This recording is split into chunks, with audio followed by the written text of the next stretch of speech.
Hello friends, स्वागत है आप सभी का जे सृजन एकेडमी पर। तो आइए सीजी हाई कोर्ट से जो जूनियर जुडिशियल असिस्टेंट मतलब जेजेए की अगर आप एग्ज़ाम की तैयारी कर रहे हैं तो ये इम्पॉर्टेंट क्लासेस होगा आप सभी के लिए। ये टेस्ट सीरीज 14 नंबर का होगा। इससे पहले भी 13 टेस्ट सीरीज डल चुका है, तो उस वीडियो को आप जरूर देख लीजिएगा जा करके।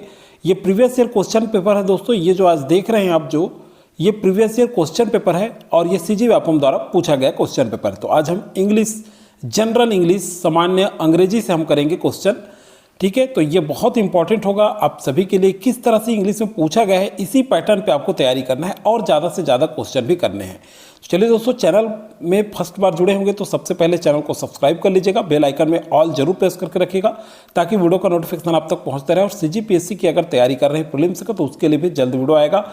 सीजीपीएससी अधीक्षक सभी का अलग अलग प्लेलिस्ट डला है, ध्यान से सुनिएगा। मैथ्स अगर आप देखना चाहते हैं तो प्ले लिस्ट बना हुआ है वार्ड बॉय का, उसमें बहुत सारे वीडियो डले हैं, छात्रावास अधीक्षक, वहाँ जा करके मैथ्स देख सकते हैं। तो चलिए दोस्तों, ये पार्ट जो 6 है, ये previous year question paper Vyapam द्वारा पूछा गया ये क्वेश्चन पेपर है। इसको सॉल्व करके सॉल्यूशन इसका मैं चर्चा करूंगा आप सभी से। तो 131 क्वेश्चन देखते हैं। I take a ladder and climb to the roof to be fill in the blanks the house. ठीक है, इसका मतलब क्या है? मैं सीढ़ी लेकर घर की छत पर चढ़ जाता हूँ। ठीक है, आई टेक ए लेडर, तो क्या बोल रहा है? मैं सीढ़ी लेकर घर की छत पर चढ़ जाता हूँ। तो क्या है जी? ओवर, खत्म, या फिर इन, या ऑन, या विद इन। तो क्या होगा? तो क्या है सही आंसर? क्या होगा इसमें? किसका उपयोग किया जाएगा? ऑन का उपयोग किया जाएगा। ठीक है, किसका? ऑन का। ध्यान रखिएगा, जो भी हमने प्रीपोजिशन पढ़ा है, प्रीपोजिशन आपको पहले मैं बोल रहा हूँ अच्छे से देखिएगा, क्योंकि इस तरह से क्वेश्चन पूछे जाते हैं। तो सी यहाँ पे राइट आंसर होगा। ठीक है, मैं सीढ़ी लेकर घर की छत पर चढ़ जाता हूँ, है ना? किस पर? घर की छत पर। ठीक है, तो ये ऑन होगा, ऑन द हाउस। ठीक है, ऑन मतलब पर। ठीक है, तो इसीलिए मैं हिंदी में एक बार पूरा बता रहा हूँ डिटेल आपको, वही जैसे हम यूज कर रहे हैं तो आपको अपने आप समझ में आ जाएगा कि ऑन लगेगा। ठीक, ऑन मतलब पर। क्यों? क्योंकि वो क्या बोल रहा है? छत पर चढ़ जाता हूँ। ठीक है, roof to be the house. चलिए 132 नंबर क्वेश्चंस यहाँ पे देखिए। The cat jumped from the chair fill in the blanks table. मतलब बिल्ली कुर्सी से कूद गई। ठीक है, कुर्सी से कूद गई बोल रहा है। तो कुर्सी से 132 का यहाँ पे देखेंगे तो कुर्सी से, ठीक है, कुर्सी से किस पर? मेज पर कूद गई। तो यहाँ भी क्या होगा जी? यहाँ देखिए राइट आंसर होगा ऑन टू। ठीक है, एबूव नहीं होगा, इन नहीं आएगा, ऑन नहीं लगेगा। ये क्या बोल रहा है? The cat jumped from the chair on to the table. मतलब वो क्या किया? बिल्ली क्या की? कुर्सी से मेज पर कूद गई। ठीक है, तो क्या आ जाएगा? On to. ठीक है, 133 का क्वेश्चन जो है उसको देखते हैं। How fill in the blanks, fill in the blanks, fill in the blanks in a cooker. मतलब अब देखिए बोल रहा है कि कुकर कैसे। ठीक है, तो यहाँ पे देखिए वाज केक बेक। ध्यान से देखिएगा, is cake bake, cake is baked. अब देखिए how is cake, how is cake baked. ठीक है, तो यहाँ पे क्या होगा? केक बेक किया गया, कुकर से केक बेक किया गया। ठीक है, तो डी यहाँ पे क्या होगा? सही आंसर होगा। ठीक है, इस तरह से हिंदी में आप लोग जरूर देखें और थोड़ा सा यहाँ कोशिश करें कि सेंटेंस जो है आप जम जाए, सेंटेंस जो है सही सेंटेंस का प्रयोग हो। यूज जो करेंगे सेंटेंस का सही यूज करें। 134 नंबर क्वेश्चन पे आते हैं। It is my fill in the blanks to vote. 134, यह मेरा, ठीक है, क्या बोला है? यह मेरा मतदान करना, यह मेरा मतदान करना। 134 का तो क्या होगा? Grateful, grateful. तो देखिए ग्रेटफुल ये तो गलत लिखा है पहला। सेकंड देखिए ग्रेट, GREATFU, ये सही स्पेलिंग है। ठीक है, तो राइट आंसर क्या होगा जी? यहाँ पे आपका 134 का बी जो है राइट आंसर होगा। ठीक है, सॉरी 135, तो 135 का सही आंसर होगा आपका, सॉरी ये नहीं होगा, ये होगा ग्रेटफुल, GRATE। ठीक है, सॉरी ये नहीं होगा, GRAT, ग्रेट, FUL फुल होगा। ठीक है, 135 का सही आंसर जो होगा सी होगा। ठीक है, एक बार लिख के देख लीजिएगा आप लोगों से, ज़्यादा है तो ग्रेट जब आप ऐसे इस तरह से लिखते हैं ग्रेट FUL तो अपने आप सही आ जाता है। ठीक है, 136 नंबर क्वेश्चन पे चलते हैं। यहाँ देखिए सेलेक्ट द इनडायरेक्ट स्पीच। अब देखिए इनडायरेक्ट स्पीच से क्वेश्चन पूछा गया है, तो ये ग्रामर आप जरूर करें। मैं पहले भी बताया था 10th लेवल का ग्रामर आप अगर कर लेंगे तो आपसे सभी क्वेश्चन बन जाएगा। फिर है for Meeta asked me are you fine, क्या बोल रहा है 136। चलिए देखते हैं, गीता ने मुझसे पूछा, select the indirect speech, Meeta asked me are you fine. तो क्या बोल रहा है मीता ने मुझसे पूछा क्या तुम ठीक हो, क्योंकि ये मीता आस्क्ड मी मतलब मीता ने मुझसे पूछा आर यू फाइन, क्या तुम ठीक हो। अब देखिए इसके लिए अप्रत्यक्ष कथन का चयन करें, तो पहला है Meeta asked me that I was fine, मतलब मीता ने मुझसे पूछा कि मैं ठीक हूँ 136। ठीक है, अगला है Meeta told me whether I was fine, मतलब मीता ने मुझसे पूछा कि मैं ठीक हूँ या नहीं। सी बोल रहा है, ध्यान से देखिएगा, Meeta asked me if I was fine. तो देखिए ये राइट आंसर होगा क्या आपका सी, मीता ने मुझसे पूछा कि क्या मैं ठीक हूँ। ये कह रहे हैं Meeta asked me if I was fine, तो देखिए वाज का प्रयोग किया जाएगा, ध्यान रखिएगा। तो ये क्या हो गया, सी जो है यहाँ पे राइट आंसर होगा। इसका रूल्स जो है, यहाँ हम केवल आंसर देख रहे हैं दोस्तों, रूल्स जो है आप 10th का जो ग्रामर बुक है उसमें आपको मिल जाएगा। चलिए अगला है, अगला क्वेश्चन है 137, assets case are investigated by the CBI। ठीक है, क्या बोल रहा है कि संपत्ति संबंधी मामलों की जांच CBI द्वारा की जाती है। इसका हिंदी तो ये क्या हो जाएगा, यहाँ देखिए ए ऑप्शन है डिसप्रोपोर्शनेट। ठीक, ए जो है यहाँ क्या होगा, राइट आंसर होगा 137 का मतलब असंगत होगा। ठीक है, चलिए अगला है 138, she was sporting an English head and caught everyone attention in this sentence sporting means 138, उसने एक अंग्रेजी टोपी पहन रखी थी। ठीक है, उसने एक अंग्रेजी टोपी पहन रखी थी और उसने सबका ध्यान अपनी ओर आकर्षित कर लिया। ठीक है, तो इसका क्या होगा जी 138।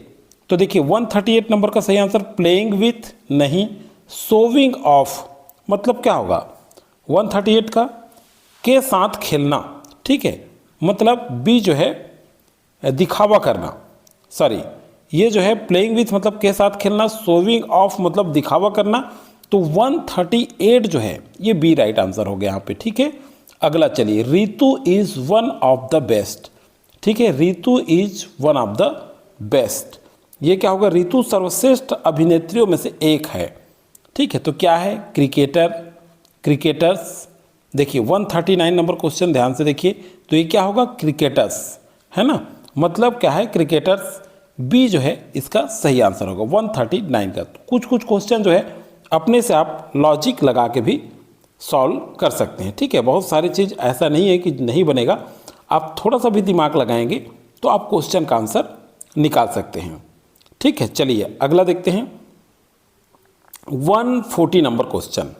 ठीक, इसमें क्या है, ए कोल्ट इज ए मतलब बछेड़ा एक है, ए कोल्ट इज ए क्या है, तो देखिए यंग फीमेल हॉर्स 140 का, ये यंग में के female horse, old male female horse, young mail horse. तो ये क्या है, युवा नर घोड़ा है। ठीक है, बछेड़ा एक क्या है, युवा मतलब यंग मेल हॉर्स है। 140 का डी राइट आंसर है। 141 का, his attempt to teach fill in the blanks to fly an aircraft can be dangerous, himself, itself, themselves, herself, क्या होगा जी 141 का। चलिए थोड़ा सा आप लोग भी इसको देखा करें, तो क्या हो जाएगा, हिम सेल्फ का यूज होगा यहाँ पे। ठीक है, दिन भर कड़ी मेहनत के बाद वह सुस्त थी। He attempt to teach to fly an aircraft can be dangerous. ठीक है, 141 सॉरी दूसरा बोल दिए, इसमें विमान उड़ाने का उसका प्रयास खतरनाक हो सकता है, ये है। ठीक है, क्या होगा, ही अटेम्प्ट टू टीच कह रहे हैं ना, to fly an aircraft can be dangerous, मतलब क्या बोल रहा है, विमान उड़ाने का उनका प्रयास खतरनाक हो सकता है। ठीक है, ये बोला जा रहा है। तो 141 का जो आंसर होगा ये क्या होगा, हिमसेल्फ। ठीक है, चलिए 142 का ये वाला देख रहे थे हम लोग। सी वाज, देखिए, listless at the end of a hard days work. Here listless means, अब क्या बोला जा रहा है, देखिए इसमें बोल रहा है कि दिन भर की कड़ी मेहनत के बाद वह सुस्त थी। यहाँ लिस्टलेस का मतलब है, तो यहाँ जो हियर, यहाँ देखिए हियर लिस्टलेस मीन्स, मतलब लिस्टलेस का मतलब पूछ रहा है, क्या है, बोर्डेड। देखिए 142 नंबर क्वेश्चन, देखिए ये क्या है, अनइनर्जेटिक। ठीक है, मतलब क्या होगा जी, 142 का अनइनर्जेटिक, तो इसका सही आंसर क्या हो जाएगा बताइए, ऊर्जाहीन। क्या होगा, ऊर्जाहीन। 142 का बी। 143 नंबर क्वेश्चन देखिए, गिव वन वर्ड फॉर। ठीक है, तो देखिए गिव वन वर्ड फॉर मतलब one who does not believe in God. ठीक, 143, तो इसका सही आंसर क्या होगा, एक शब्द बताइए जो ईश्वर में विश्वास नहीं करता। ये क्वेश्चन हम पिछले बार किए थे, तो उसमें भी था ये। ठीक है, और ये इसमें भी पूछा गया है।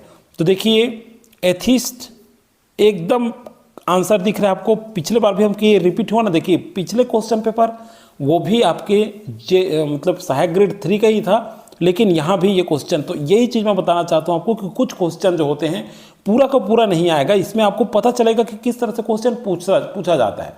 तो ये प्रीवियस ईयर क्वेश्चन करने का वो फायदा है, आपसे कितने बन रहे हैं और आपको और कितने सारे क्वेश्चन करने हैं, किस तरह से क्वेश्चन पूछा गया तो कैसे तैयारी करनी है। ये नहीं कि पूरा पूरा आएगा, लेकिन कुछ क्वेश्चन आने की संभावनाएं होती है, तो इससे काफ़ी आपको हेल्प मिलता है, इसलिए सारे क्वेश्चन हल किया करें। मैं इसका पीडीएफ जो है टेलीग्राम में सेंड कर दिया हूँ, डिस्क्रिप्शन के नीचे आपको टेलीग्राम का लिंक मिल जाएगा, उसको ज्वाइन जरूर कर लीजिएगा। चलिए यहाँ पे 143 का ए हो गया। 144 number question, a person who makes, ठीक है, और यहाँ देखिए repairs shoes he is called a. 144 क्या होगा जी, बोटी, शूटर, यहाँ देखिए कारपेंटर और कोबलर, तो राइट आंसर होगा कोबलर। 144 का डी। ठीक है, जूते बनाने या मरम्मत करने वाले व्यक्ति को क्या कहा जाता है, person who makes repair shoes, है ना, हिज कॉल्ड ए, तो क्या बोलते हैं, कोबलर। डी जो है क्या होगा, सही आंसर होगा। ओके, 144 का। 145 बाई हुम फिल इन द ब्लैंक्स। देखिए किसके द्वारा, तो क्या वाज दिस रिपोर्टेड, मतलब सही आंसर क्या होगा, क्या इसकी सूचना दी गई थी, तो ए जो है इसका राइट आंसर होगा। 146 चलिए देखते हैं, द रॉकेट, ठीक है, the rocket fill in the blanks. 146 देखिए यहाँ had tested by them, has been test, यहाँ देखिए had been tested by them, बिल्कुल सही, तो ये सी राइट आंसर होगा। अगर आप टेंस पढ़े हैं तो बिल्कुल आपको समझ में आ जाएगा अच्छे से। 146 का सी राइट आंसर है। 147 में चलते हैं, she fill in the blanks that she would come back the next day, said, asked, inquired और ऑर्डर्ड। तो बताइए सही आंसर क्या होगा 147 का, तो सेड होगा। ठीक है, सही आंसर क्या होगा जी, सेड होगा। इसमें क्या बोला गया है, वह अगले दिन वापस आएगी। ठीक है, ये कहा जा रहा है। अगला है 148, the fill in the blanks, fill in the blanks, fill in the blanks. यहाँ देखिए क्या लिखा है, monk gave me the advice. 148, ठीक है, ये बोला गया है कि भिक्षु ने मुझे सलाह दी, तो क्या है 148 का सही आंसर होगा गुड ओल्ड स्पेनिश। ठीक है, 148 मतलब अच्छा पुराना स्पेनिश, ये जो है राइट आंसर होगा 148 का। 149, this is I lost my purse where, बिल्कुल ए सही आंसर होगा 149 का। कहाँ, यह है मेरा पर्स खो गया, कहाँ खो गया, ठीक है, तो वेयर 149 का ए आंसर सही होगा। अगला है 150, रोटी, हाँ देखिए roti rice for lunch, roti rice for lunch, it's your choice, please let me know what your prefer. ठीक है, तो क्या होगा 150 का, दोपहर के भोजन में रोटी चावल आपकी पसंद, कृपया मुझे बताएं आपको क्या पसंद है। 150 का ये कहा जा रहा है। तो देखिए बट एंड और, तो क्या है जी, या, तो बिल्कुल सही आंसर होगा रोटी या चावल। या का उपयोग करते हैं ना, तो और मतलब क्या होता है या। तो देखिए ये तो ग्रामर नहीं है, ये तो आप ऐसे लॉजिक लगा के भी ऐसे क्वेश्चन सॉल्व कर सकते हैं। भाई कहते हैं रोटी खा सकते हैं या चावल खा सकते हैं, तो रोटी और राइस, और मतलब क्या होता है या फिर अथवा, तो आप और का उपयोग कर सकते हैं, यूज कर सकते हैं। ये डायरेक्ट सेंटेंस ही आपको पता चल रहा है। तो देखिए 150 क्वेश्चन तक हमने पूरा क्लियर कर लिया इंग्लिश का। और ये इंग्लिश के लिए आपके लिए जो प्रैक्टिस सेट जारी हो रहा है बहुत इंपॉर्टेंट है। जे जूनियर जुडिशियल असिस्टेंट एग्जाम जो भी तैयारी कर रहे होंगे, सीजी हाई कोर्ट से जो वैकेंसी आया है उसके लिए बहुत इंपॉर्टेंट है, महत्वपूर्ण है। और आपको ज़्यादा से ज़्यादा प्रैक्टिस भी करना है, और भी बुक आपके पास होगा उसमें प्रैक्टिस करिए और इसको जरूर सॉल्व करके देखा कीजिए कि कितने क्वेश्चन आपसे बने हैं। तो चलिए दोस्तों, आज के वीडियो में फिलहाल जानकारी इतना ही। मैथ्स अगर देखना चाहते हैं, बहुत लोग कमेंट करते हैं, तो मैं कई बार बताया हूँ हमारे वीडियो के प्लेलिस्ट में जाइए, वार्ड बॉय, छात्रावास अधीक्षक, CGPSC, बहुत सारे प्लेलिस्ट में महिला परीक्षक मैथ्स डला है, रीजनिंग डला है। और मैथ्स और रीजनिंग ऑल कॉम्पिटिटिव एग्जाम के लिए एक ही होता है, अलग अलग नहीं होता, फार्मूला एक ही रहता है। तो उसको आप जा करके जरूर देख लें। चलिए दोस्तों, आज के वीडियो फिलहाल